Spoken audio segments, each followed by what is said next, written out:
DeShone, how do you feel like the younger receivers that you had kind of came out of the Nevada game? Yeah, when we figured out that Torrey was going to be down for that game, we're going to have to put a new front side receiver out there, and KJ came out and played very well. Corey Holmes as well, not being a young guy, but young being on the field, came out and played a really good game. I really had to challenge myself to trust the second guy who's going to come in behind Torrey. And obviously that trust didn't come out too well in the one-go pattern. But other than that, we didn't skip a beat. I think that's the best part about these young receivers right now, are that they're playing at a high level where we don't really have to change much of what we're doing. And I can go out and play ball just as if I was out there with Chris Brown or Amir Carlisle or Will Fuller. The trust factor you mentioned, you work with these guys in practice, obviously flipping between the 1 and 2s during August. You probably got some more work with KJ and some of those guys. But do you just need a game to get trust behind these guys necessarily? Yeah, when you're out in a game, it's a completely different situation. You never know how fast someone's going to run. You never know, when the bullets are flying, the way that they were going to react to a press coverage or off coverage or all that. To see it on film after 2 games, I really know who our guys are. I spend a lot of time watching their routes and seeing it from an outside point of view. So now, when we go back in practice, I can focus up on the adjustments I need to make sure that we can get the ball in those guys' hands as if they are the veteran-style receiver that they're playing like. It seemed like, Coach Kelly said after the game Saturday, you maybe were looking for Aquaminius in certain situations where you do need a first down or a big gain or something. Has that trust and confidence in him developed maybe a little bit quicker necessarily? Yeah, the way that our offense is kind of set up is that we're going to rely on that big-time receiver, that big-size receiver on the backside to make some big plays for us. Last year you saw it with Chris Brown, with backside routes all day long. Anytime they want to borrow a safety and take them to the field, we're going to exploit the backside as much as we can with the size of receiver we have back there. So that was just kind of the way I went. But at the same time, there's open throws to the field all day long. Nevada came out with a great game plan to double up on Equanimous on a couple big third down times, and I had to scramble on one and end up overthrowing him on another. So I have to be able to make that adjustment to find the front side receiver in those situations and not always rely on just going to a guy with size. Thanks. DeShone, up here, Coach Kelly was in here and felt like the wind was maybe a little bit different with the construction. Did you notice anything when you were out there on Saturday? Yeah, it was a windy game. Going, it was kind of swirling down there, and you had to really feel it out. My balls I didn't necessarily have them in my mind when I threw the short pass, but at the same time, I think that was a situation where me not just trusting a guy. It's easy in that situation where maybe the wind gets going and not necessarily trusting myself to put the ball out there to just try to go back shoulder, and that's what I did. And KJ, as instructed, ran right past him, and I missed him. And that's simply just me, misgauging the coverage and looking to throw a back shoulder ball in a situation where we have a guy who's 5 yards down the field past the defender. Last year, one of the parts of this offense's identity was pushing the ball vertically because you had Will Fuller. Is this offense, is the identity just different? Would the vertical passing game maybe not be so instrumental to what you want to do this year just because your personnel is different? Not at all. We are who we are, and we do want to push the ball vertically down the field.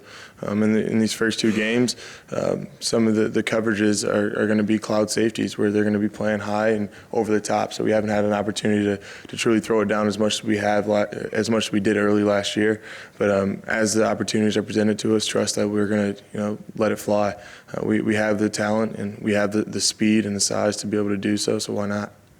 And lastly, one thing Coach Kelly said was just about in your development, doing a better job, sort of just taking what's available, taking what the defense gives you, which seems like that would be pretty simple, and you would start with that premise. Why do quarterbacks have to work up to that, to take the easy stuff? Why is that a lesson a quarterback has to learn? Yeah, in the beginning of the season, you spend the whole offseason talking the ins and outs of every play. And in doing so, you try to figure out what are the best defenses to throw certain routes against. And sometimes those defenses don't look exactly the same when you get to a game.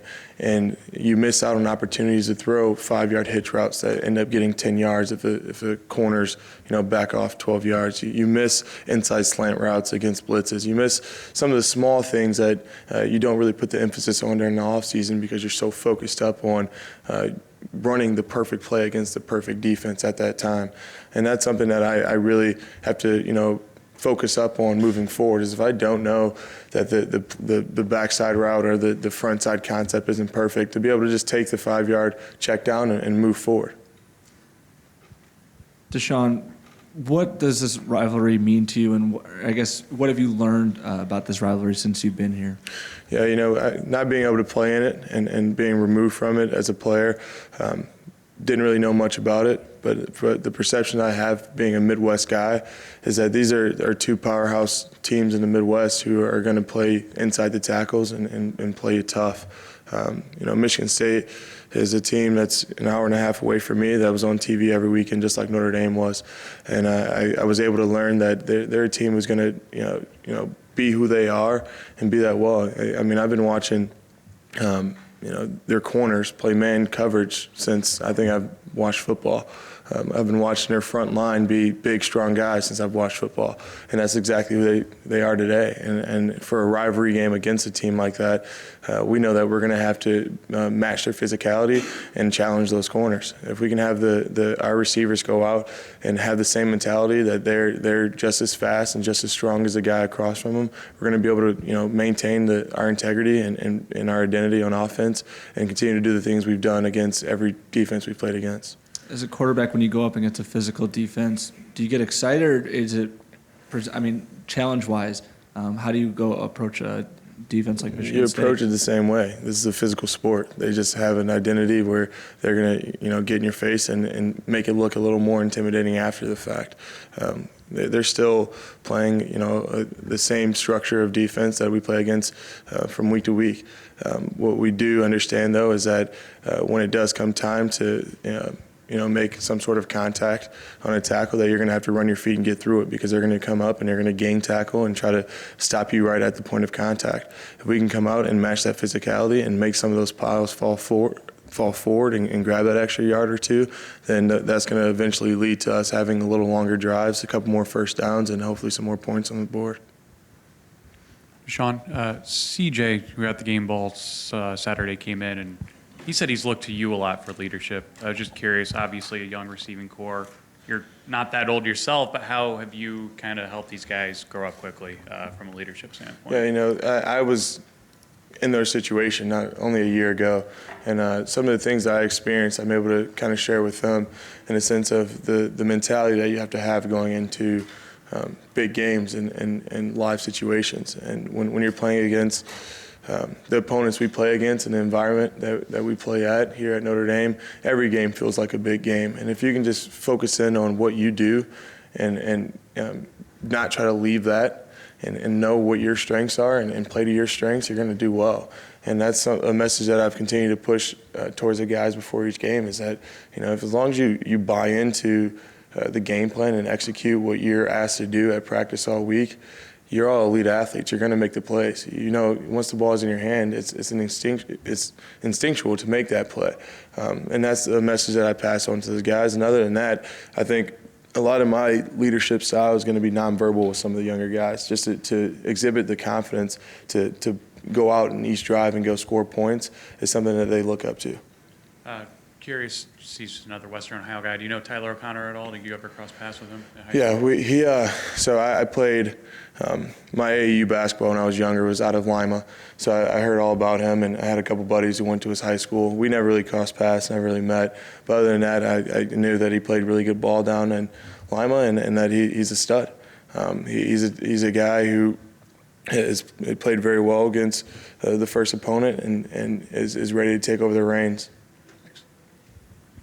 DeShone, to your right here. I think when we talk about press coverage, we focus on the receiver and the corner. But how does it impact or alter your job in getting the football to the wideout when you're dealing with him in press coverage? when you play against press coverage, there's an intimidation factor that quarterbacks don't like to go towards them. But those guys are out on an island, and we have the opportunity with the receivers that we recruit to kind of expose that island. They're not getting a lot of inside help from linebackers who are box folding guys and safeties who want to play low. It's all about him and the guy in front of him. And I believe that we have the talent all the way across the board to attack that one-on-one coverage when we need to. It's also about time and a place for the balls that you want to throw out there. We have opportunities to throw the ball to the slot receivers who are getting zoned off all day long. But if you can just, attack the outside at the right times, you're going to be able to make the plays that you need to make to move the ball down the field. Once again, we have the receivers who are playing at a high level right now who've seen press coverage all off season in camp against some of our guys who have been successful against press coverage. And we got to make sure that we get the ball out there when the time comes. So you look at it as more of an opportunity as opposed to a difficult thing to overcome. Of course, it's difficult to overcome, but it's an opportunity for you to make big plays. Absolutely. We play press coverage we play against press coverage every game. We've been playing against press coverage all the time. They're just a team who's known for it. They like to play it a little bit more than others, but it's not anything that we haven't seen before. And I asked Torrey about this, not thinking that, Pat Narduzzi came from Michigan State. He was at Pittsburgh. Did Pittsburgh was that the previous opponent that pressed more than any other, maybe until this Saturday? Yeah, Narduzzi kind of had those same principles that Michigan State still is very committed to now, and we were able to go out and have a very successful game passing the ball.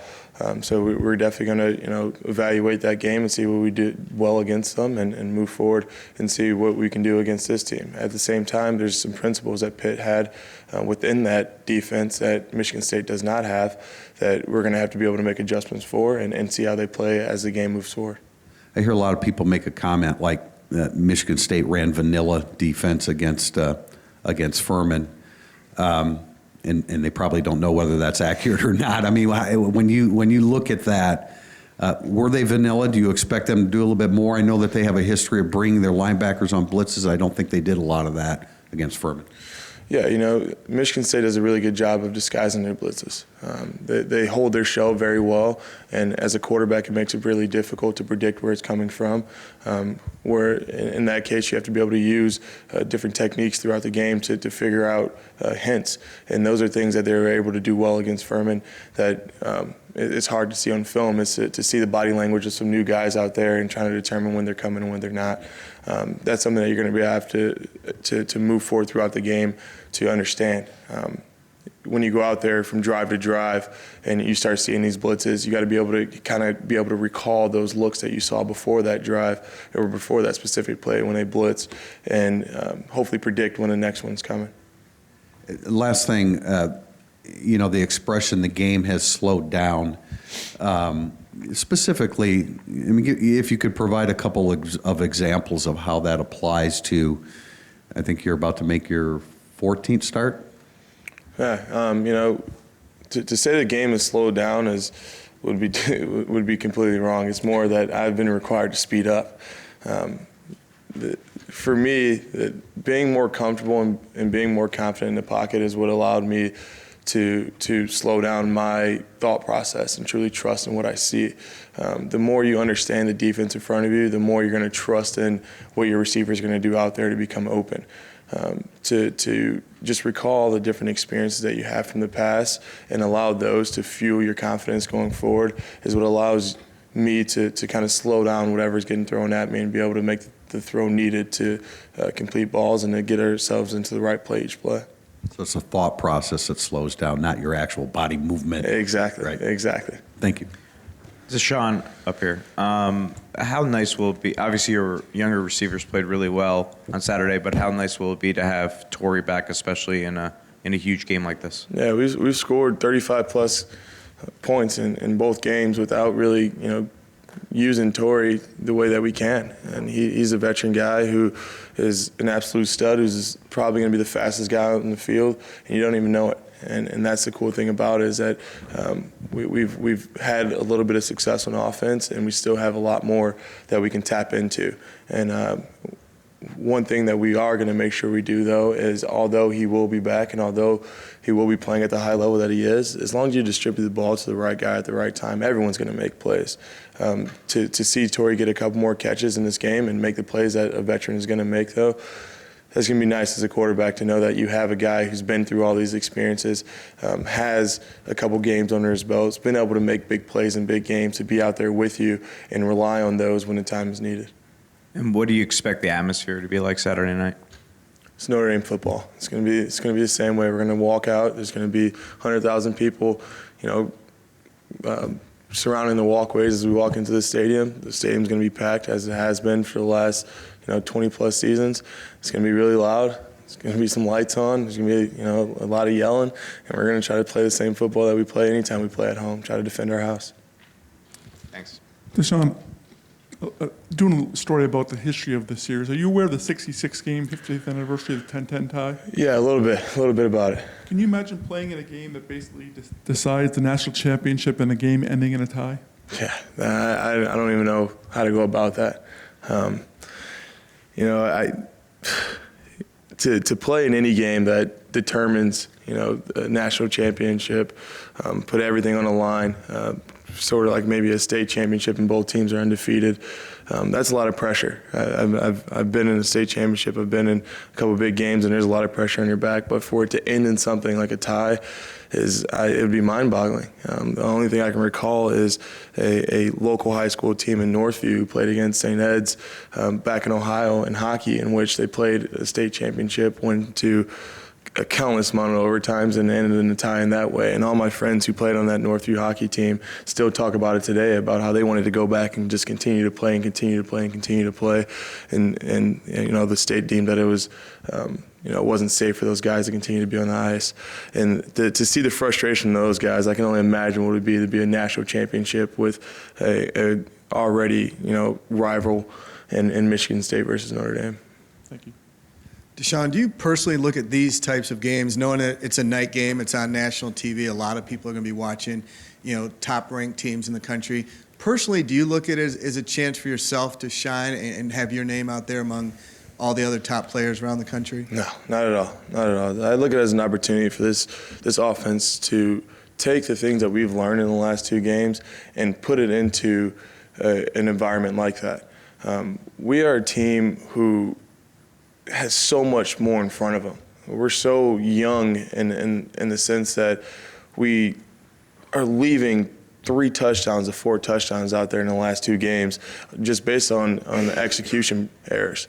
If we can go out and execute the game plan and truly trust in the stuff that these coaches are putting together, we're going to be able to put up a lot more points than we already have, and we're already scoring 35-plus points a game.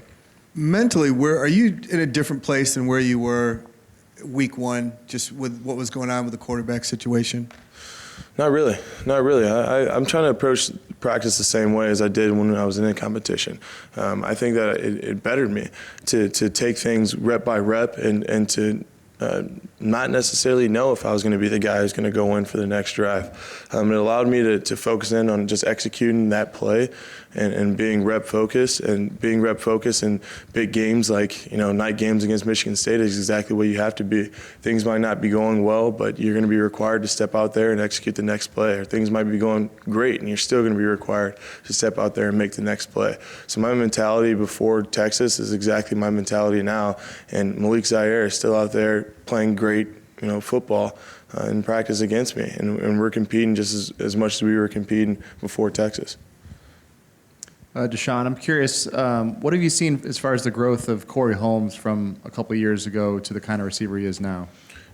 Corey and I came in on a recruiting visit at the same time, and when he hit it off right away, and he's everything that I expected him to be as a player. He's as fast as anyone it can be. He runs just magnificent routes, and now he's finally getting an opportunity to show it.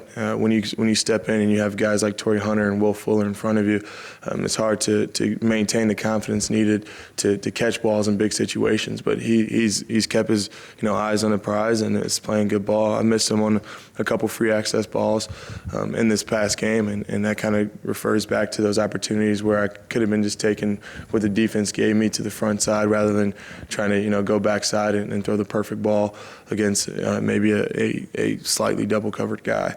And Corey was able to create the separation needed to throw those free access balls, and that goes to show how focused he was and how success driven he is to be able to continue to develop himself behind two great front side receivers. DeShone, back to your left. Coach Kelly was describing Michigan State's defense yesterday as taking away the big play and forcing teams to take the little plays and not allowing sustained drives. Can you speak to how that challenges you as a quarterback and how it tries your patience and kind of the challenge that would present? There's going to be opportunities for us to throw the ball down the field, and we got to take them when they come.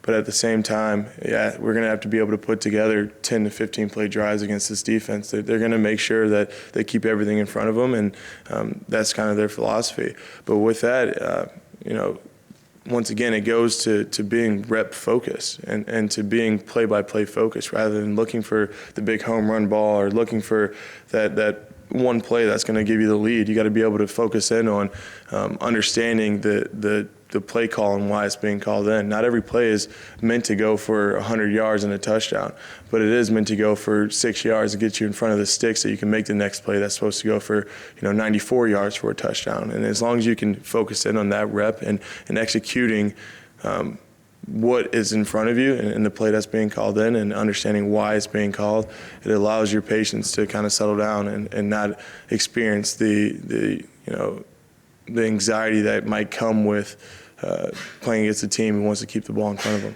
How long did it take you to develop that to where you weren't always looking for the deep ball or the biggest option on a play? I'm still developing it. It's when you're out there and you're a competitor, you want to throw touchdowns every time you touch the ball. And when you have receivers like we have, every time there's an opportunity to throw a touchdown in your mind. If I can go out and throw 20 go balls and posts and switch releases and throwing the ball down the field every play, hey, if that's a play call, I'm gonna be excited to throw it every time. But at the same time, what you have to do is to just continue to trust in the play that's being called in, to trust in the coaches who spend hours on hours all week putting together a game plan that's meant for a specific defense.